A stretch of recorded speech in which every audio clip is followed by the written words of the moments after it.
Bismillahirrahmanirrahim. Assalamualaikum warahmatullahi wabarakatuh. Selamat siang semuanya. Pada pertemuan ke-9 mata kuliah sosiologi, kami yang terdiri dari saya sendiri di Panaksa Tunisa dan Sakinah Nurul Fat akan melakukan pembelajaran menggunakan metode the power of two. Jadi untuk sistemnya, kita akan memaparkan materi dan ada diskusi. Materi yang pertama kan disampaikan oleh saya sendiri mengenai stratifikasi sosial. Untuk materi mengenai stratifikasi sosial, mungkin Sakinah udah pernah dengar ya materi ini di SMA, kalau nggak salah di mata pelajaran sosiologi ya, kelas 10 atau kelas 11 kalau nggak salah. Jadi untuk yang ini, saya nggak akan banyak memaparkan gitu, karena mungkin sudah paham juga ya dari awal mengenai stratifikasi sosial. Jadi untuk konsep stratifikasi sosial ini berasal dari istilah social stratification yang berarti sistem berlapis-lapis dalam masyarakat. Kata stratification berasal dari stratum yang jamaknya itu strata yang berarti lapisan. Stratifikasi sosial adalah pembedaan penduduk atau masyarakat ke dalam kelas-kelas secara bertingkat atau hierarkis. Nah, menurut Aritim Sorokin tahun 1957 mengatakan bahwa sistem berlapis itu merupakan ciri yang tetap dan umum dalam setiap masyarakat yang hidup secara teratur. Jadi pada kesimpulannya stratifikasi sosial itu kayak sebuah sistem yang mengklasifikasikan masyarakat berdasarkan tingkatan-tingkatan tertentu gitu. Jadi dalam masyarakat itu kayak ada pembedaan menurut tingkatan berdasarkan jenis stratifikasi sosialnya, nanti mungkin akan dibahas oleh Sakinah. Seperti itu. Di next slide selanjutnya. Oke, yang kedua ada dasar timbulnya pelapisan sosial.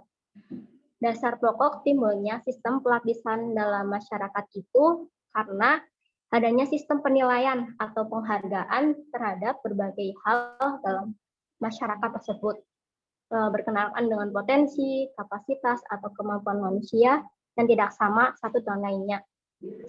Dengan sendirinya, sesuatu yang dianggap bernilai atau berharga itu juga menjadi keadaan yang langka. Jadi faktor-faktor tersebutlah yang menjadi timbulnya terbentuk gitu yang namanya stratifikasi sosial atau lapisan sosial. Boleh next halaman selanjutnya.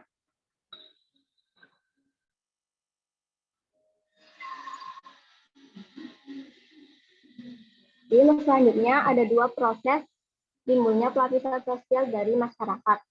Pertama, terjadi dengan sendirinya, dan yang kedua, sengaja disusun untuk mengejar satu tujuan bersama. Nah, yang pertama, lapisan sosial yang terjadi dengan sendirinya atau tidak sengaja.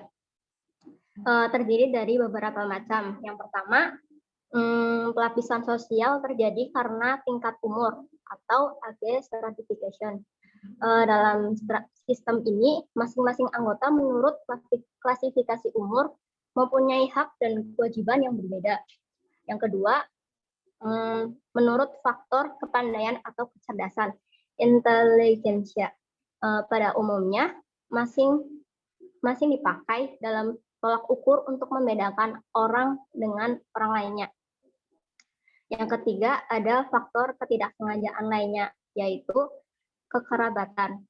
Maksud kekerabatan di sini yaitu kedudukan orang perorangan terhadap kedekatannya dengan sumber kekerabatan itu. Jadi misalnya jika dalam suatu masyarakat ada orang yang memiliki kedudukan tinggi dan memiliki atau sedarah gitu dengan orang tersebut, maka yang sedarah tersebut itu memiliki stratifikasi sosial yang tinggi gitu, karena berdasarkan faktor kesamaan gitu, kesamaan darah gitu. Boleh next.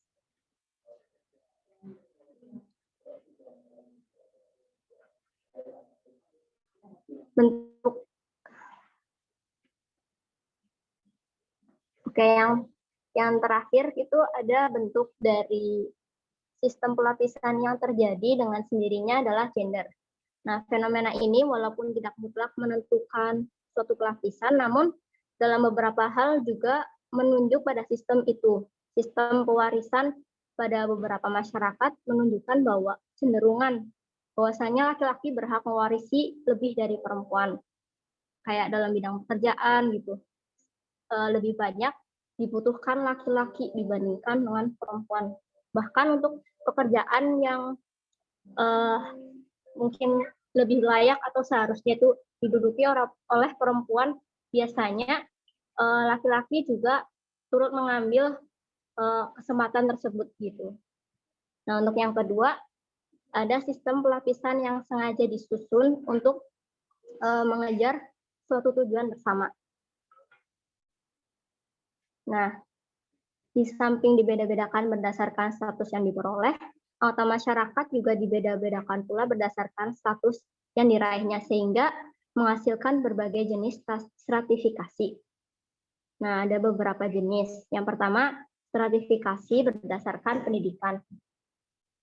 Bahwa hak dan kewajiban warga negara sering dibeda-bedakan atas dasar tingkat pendidikan formal dan hasil yang mereka raih. Yang kedua, stratifikasi pekerjaan. Di bidang pekerjaan modern, kita mengenal berbagai klasifikasi yang mencerminkan stratifikasi pekerjaan, seperti perbedaan antara manajer, antara tenaga eksekutif, dan tenaga administratif, dan buruh. Misalnya, dalam suatu contohnya itu dalam lingkungan kampus terdapat sebuah organisasi yang dimana dalam organisasi tersebut itu terdapat jabatan yang menunjukkan hierarki dalam organisasi tersebut, seperti adanya ketua himpunan, terus ada sekretaris, dan ada bidang-bidang yang bertanggung jawab gitu terhadap ketua atau atasan bidang-bidang tersebut. Nah,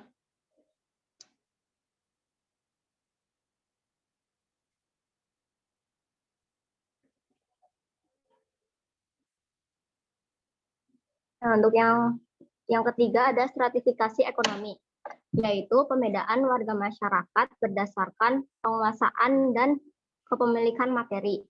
Dalam kaitan ini kita mengenal perbedaan masyarakat berdasarkan penghasilan dan kekayaan.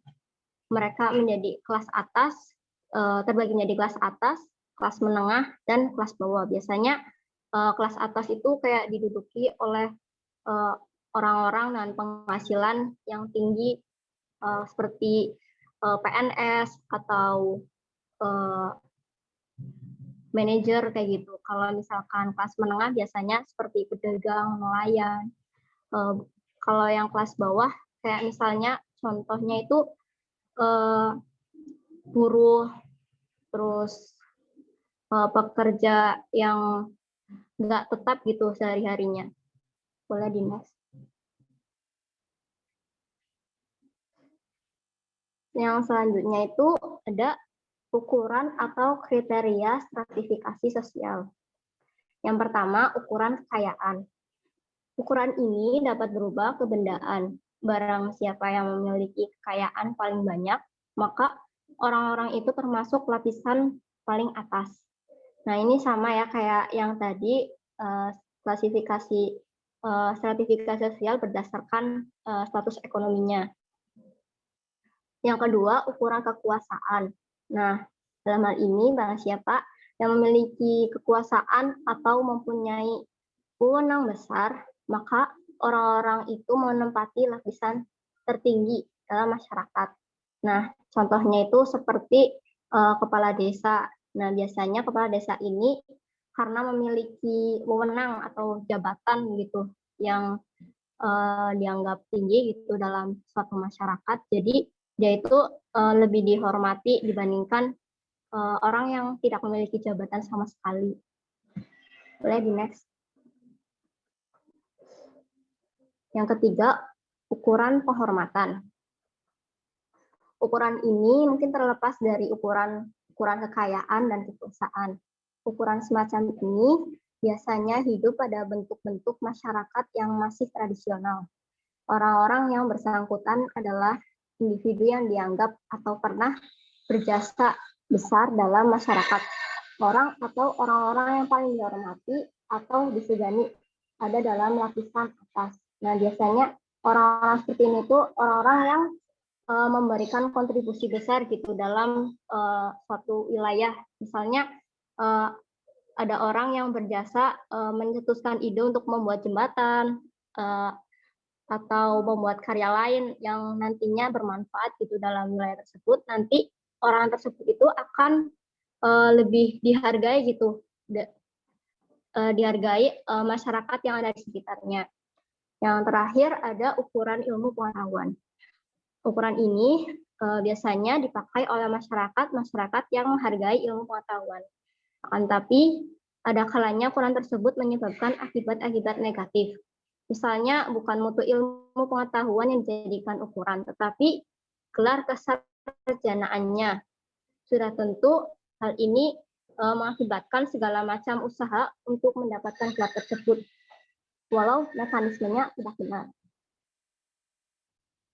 Yang selanjutnya ada bentuk-bentuk pelapisan sosial. Nah, dalam sosiologi, sistem pelapisan masyarakat ini sekurangnya menggambarkan dua bentuk. Yang pertama, stratifikasi sosial tertutup atau class stratification, dan stratifikasi sosial terbuka atau open social stratification. Secara teoritis, keterbukaan suatu sistem stratifikasi sosial diukur oleh mudah tidaknya dan sering tidaknya seseorang yang memiliki status tertentu memperoleh status dalam strata yang lebih tinggi. Nah, misalnya kayak gini. Untuk stratifikasi sosial tertutup itu misalnya di masyarakat Bali yang terkenal adanya pelapisan masyarakat berdasarkan kelas-kelas tertentu seperti Brahmana, Waisa, dan Sudra. Nah, untuk kelas Brahmana itu menduduki lapisan sosial tertinggi yang terdiri dari kayak tokoh-tokoh agama. Dan untuk lapisan Sudra itu biasanya terdiri dari orang-orang yang memiliki sistem klasifikasi rendah seperti budak atau bukan keturunan dari pedagang kaya maupun dari tokoh-tokoh agama. Jadi dia menduduki sistem klasifikasi sosial terbawah. Nah, untuk sistem stratifikasi sosial yang terbuka itu menghendaki adanya perubahan dari stratifikasi sosial kelas bawah ke kelas atas maupun sebaliknya. Jadi setiap orang itu memiliki kesempatan untuk berpindah dari strata sosial terbawah menjadi lebih tinggi tingkatnya maupun sebaliknya gitu, dari tingkat yang tertinggi jadi menduduki stratifikasi sosial tingkat terbawah berdasarkan tindakan-tindakan yang telah dilakukan gitu. Kayak misalkan yang mengalami kenaikan kelas itu misalnya seseorang yang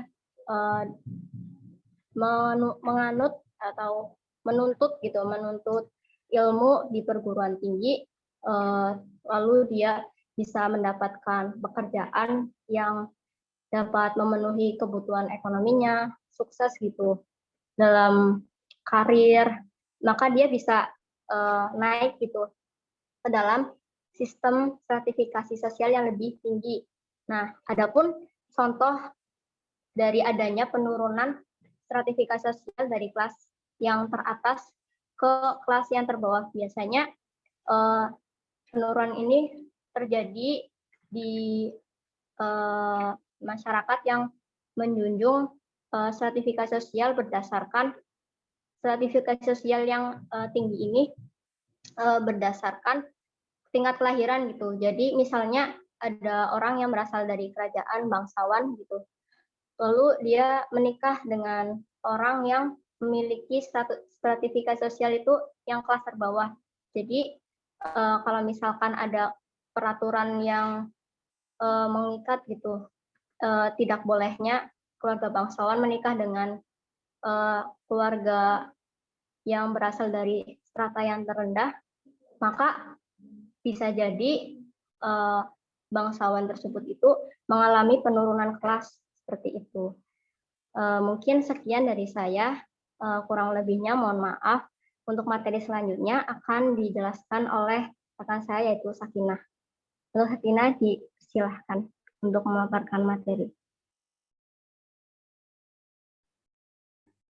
Materi selanjutnya yaitu ada unsur-unsur dalam pelapisan sosial. Unsur-unsur sistem lapisan masyarakat dalam teori sosiologi adalah kedudukan atau status dan peranan atau role. Ralph Linton tahun 1967 mengartikan sistem sosial sebagai pola-pola yang mengatur hubungan timbal balik antar individu dalam masyarakat dan tingkah laku individu-individu tersebut dalam masyarakat. Nah, untuk mendapatkan gambaran-gambaran yang mendalam tentang kedudukan dan peran ini akan dibicarakan tersendiri di bawah ini. Yang pertama ada kedudukan atau status. Kedudukan kadangkala dibedakan antara kedudukan atau status atau dengan kedudukan sosial atau social status. Nah, kedudukan status ini diartikan sebagai tempat atau posisi seseorang dalam suatu kelompok sosial, sehubungan dengan orang lain dalam kelompok tersebut, atau tempat suatu kelompok sehubungan dengan kelompok lainnya di dalam kelompok yang lebih besar lagi. Sementara itu, kedudukan sosial atau social status artinya adalah tempat seseorang secara umum dalam masyarakatnya sehubungan dengan orang-orang lain dalam arti lingkungan pergaulannya, prestisenya, dan hak-hak serta kewajiban-kewajibannya. Nah, kedudukan sebagaimana lazim dipergunakan mempunyai dua arti. Yang pertama, secara abstrak. Kedudukan berarti tempat seseorang dalam suatu pola tertentu, di mana seseorang ini dikatakan memiliki beberapa kedudukan, banyak kedudukan, karena seseorang itu ikut dalam berbagai pola-pola kehidupan. Artinya seseorang itu menunjukkan tempatnya sehubungan dengan kerangka masyarakat secara menyeluruh. Yang kedua, apabila dipisahkan dari individu yang memilikinya. Kedudukan yang merupakan kumpulan hak dan kewajiban tersebut hanya dapat terlaksana melalui perantara individu-individu. Maka agak sukar untuk memisahkan secara tegas dan kaku. Dalam masyarakat, sekurangnya ada 3 macam kedudukan. Yang pertama ada ascribe status, yaitu kedudukan seseorang dalam masyarakat tanpa memperhatikan perbedaan-perbedaan rohaniah dan kemampuan kedudukan tersebut diperoleh karena kelahiran. Yang kedua ada achieve status, di mana kedudukan yang dicapai seseorang dengan usaha yang disengaja. Kedudukan ini tidak diperoleh atas dasar kelahiran, akan tetapi berdasarkan sifat terbuka bagi siapa saja hal mana tergantung dari kemampuannya masing-masing dalam mengejar serta mencapai tujuan-tujuannya. Yang ketiga ada assign status. Suatu bentuk kedudukan yang diberikan karena alasan-alasan tertentu. Dalam arti bahwa suatu kelompok, golongan, atau masyarakat memberikan kedudukan yang lebih tinggi kepada seseorang yang dianggap berjasa, yang telah memperjuangkan sesuatu untuk memenuhi kebutuhan dan kepentingan masyarakat. Yang kedua, setelah kedudukan atau status, yaitu peranan atau role. Peranan atau role merupakan aspek dinamis dari kedudukan, di mana apabila seseorang melaksanakan hak-hak serta kewajiban-kewajibannya sesuai dengan kedudukannya, maka orang itu telah menjalankan sesuatu peranan. Nah, suatu peranan itu mencakup 3 hal. Yang pertama, peranan meliputi norma-norma yang dihubungkan dengan posisi atau tempat seseorang dalam masyarakat. Yang kedua, peranan adalah suatu konsep perihal apa yang dapat dilakukan individu dalam masyarakat sebagai organisasi. Yang ketiga, peranan juga dapat dikatakan sebagai perikelakuan individu yang penting bagi struktur sosial. Nah, Ada berbagai macam peranan yang melekat pada individu dalam masyarakat dan dianggap penting karena memuat beberapa hal. Yang pertama, peranan tertentu harus dilaksanakan apabila struktur masyarakat hendak dipertahankan keberlangsungannya. Yang kedua, peranan tersebut idealnya dilekatkan pada individu-individu yang oleh masyarakat dianggap mampu melaksanakannya. Artinya, individu tersebut harus dilatih dan mempunyai motivasi tinggi untuk melaksanakannya. Yang ketiga, dalam masyarakat kadang-kadang dijumpai individu-individu yang tidak mampu melaksanakan peranannya sebagaimana diharapkan oleh masyarakat. Mungkin individu itu merasakan beban sehingga dalam pelaksanakannya memerlukan pengorbanan yang dianggapnya terlalu besar, yang nantinya akan berkaitan dengan kepentingan-kepentingan pribadinya. Yang keempat, apabila semua orang sanggup dan mampu melaksanakan peranannya, belum tentu masyarakat akan dapat memberikan peluang-peluang yang seimbang. Bahkan seringkali terlihat betapa masyarakat terpaksa membatasi peluang-peluang tersebut. Selanjutnya ada kelas sosial. Peter L. Berger, tahun 1978, yang merupakan seorang ahli sosiologi modern, menganggap sistem kelas sebagai sistem stratifikasi yang menjadi salah satu dasar posisi yang umum dalam masyarakat menurut ukuran-ukuran ekonomi. Kemudian merujuk pada teori Marxisme, terdapat perbedaan prinsipil dengan pengertian umum tentang kelas yang dipakai dalam sosiologi. Perbedaan itu mencakup yang pertama, dalam Marxisme, istilah kelas cenderung hanya digunakan dalam kerangka ekonomi saja. Walaupun dengan adanya kelas-kelas tersebut, ternyata berpengaruh besar terhadap kehidupan sosial. Nah, kerangka ini dibagi menjadi dua bentuk, yaitu yang pertama, kelas yang memiliki tanah dan alat-alat produksi, dan yang kedua adalah kelas yang tidak memiliki dan hanya memiliki tenaga untuk disumbangkan dalam proses produksi. Yang kedua, menurut konsep Marxisme, yaitu kelas senantiasa berada dalam pertentangan untuk perebutan kekuasaan. Yang ketiga, Marxisme cenderung menekankan prediksi keterbentukan masyarakat yang ditandai oleh hilangnya semua kelas dalam masyarakat, sehingga terjadi suatu classless society atau masyarakat tanpa kelas. Menurut Surjono Sukanto tahun 1989, maka dalam masyarakat itu akan dijumpai beberapa kriteria tradisional, yaitu yang pertama, besarnya atau ukuran jumlah anggota-anggotanya, yang kedua, kebudayaan yang sama, yang ketiga, kelanggengan, yang keempat, tanda atau lambang yang merupakan status atau simbol, yang kelima, batas-batas yang tegas, baik itu kelompok itu atau terhadap kelompok yang lain. Yang keenam, antagonisme tertentu. Nah, sehubungan dengan kriteria tersebut di atas, kelas menyediakan kesempatan-kesempatan atau fasilitas hidup tertentu atau life change bagi warga-warganya, yaitu misalnya keselamatan dan sebagainya yang dalam arti tertentu tidak dimiliki oleh warga-warga kelas lainnya. Kelas juga mempengaruhi gaya dan tingkah laku hidup atau lifestyle masing-masing warganya. Kemudian, manusia pada umumnya bercita-cita agar ada perbedaan kedudukan dan peranan dalam masyarakat. Akan tetapi, cita-cita itu akan selalu terbentur dengan suatu kenyataan yang berlainan. Maka oleh sebab itu, pada umumnya warga lapisan atas atau upper class tidak terlalu banyak apabila dibandingkan dengan lapisan menengah atau middle class dan lapisan bawah atau lower class. Tidak mengherankan bila sistem pelapisan sosial ini diwujudkan dalam bentuk gambar atau akan selalu berbentuk kerucut, semakin atas semakin runcing, menandakan semakin atas suatu lapisan, semakin sedikit orang yang berkepentingan di sana. Sekian paparan materi dari saya. Saya kembalikan ke Nadifa.